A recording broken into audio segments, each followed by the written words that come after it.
Assalamualaikum warahmatullahi wabarakatuh. Jumpa lagi dengan Sejarah Indonesia. Hari ini kita akan membahas tentang Sumpah Pemuda.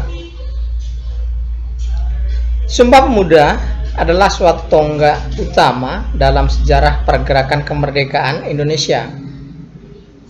Ikrar ini dianggap sebagai kristalisasi semangat untuk menegaskan cita-cita berdirinya negara Indonesia.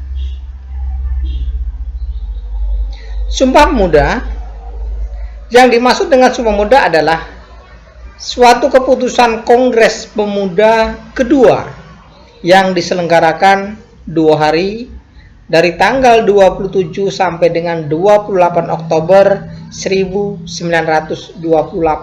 di Batavia atau di Jakarta.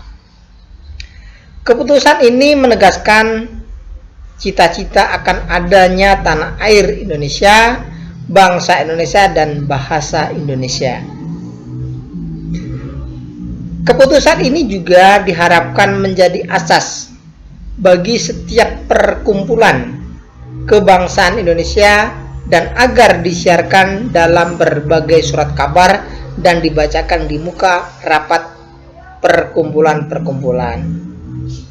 Jadi setelah adanya Sumpah Pemuda ini, sebelum adanya perkumpulan-perkumpulan, mereka diusahakan untuk membacakan Sumpah Pemuda.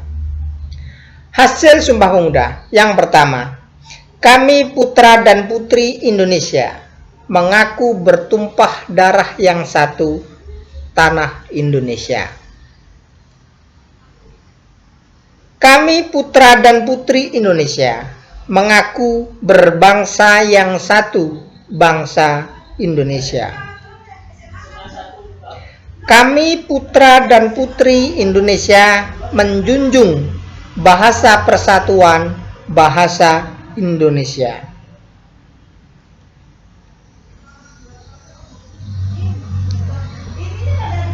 Rumusan Kongres Sumpah Pemuda ditulis oleh Muhammad Yamin pada secari kertas yang disodorkan kepada Sunggondo ketika Mr. Sunario tengah berpidato pada sesi terakhir Kongres.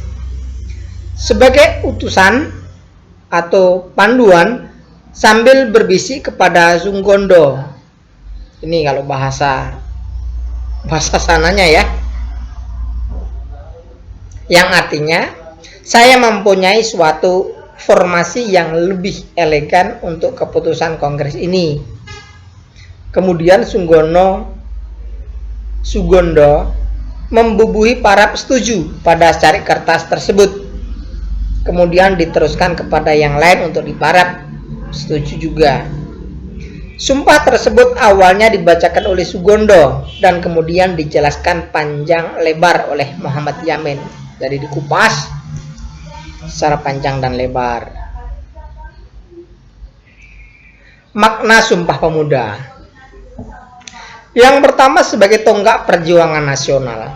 Jadi setelah dibacakannya Sumpah Pemuda tersebut, daerah-daerah mereka kemudian berjuang secara nasional, artinya tidak bersifat kedaerahan lagi.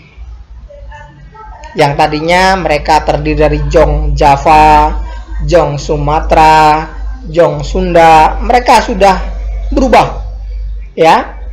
Pergerakannya, perjuangannya mereka bersifat nasional. Jadi sama merasakan apabila daerah satu dijajah, maka daerah lain pun merasakan dengan adanya Sumpah Pemuda ini. Jadi mereka berjuang secara nasional, tidak lagi bersifat kedaerahan. Itu makna yang pertama. Yang kedua, sebagai pernyataan tumpah darah tanah air dan bahasa Indonesia. Inilah sebagai pemersatu, melebihi ikatan-ikatan kedaerahan yang lain. Karena bangsa Indonesia terdiri dari berbagai suku bangsa, berbagai bahasa. Mereka dapat mempersatukan ratusan suku bangsa yang ada di Indonesia. Dengan adanya Sumpah Pemuda ini, inilah cikal bakal berdirinya Indonesia. Sekian dan terima kasih. Sehingga saat ini tanggal 28 Oktober 1928 itu sebagai rintisan yang kemudian hingga saat ini pada tanggal 28 Oktober diperingati sebagai Hari Sumpah Pemuda. Terima kasih. Kita cukupkan dulu pertemuan kita hari ini. Wassalamualaikum warahmatullahi wabarakatuh.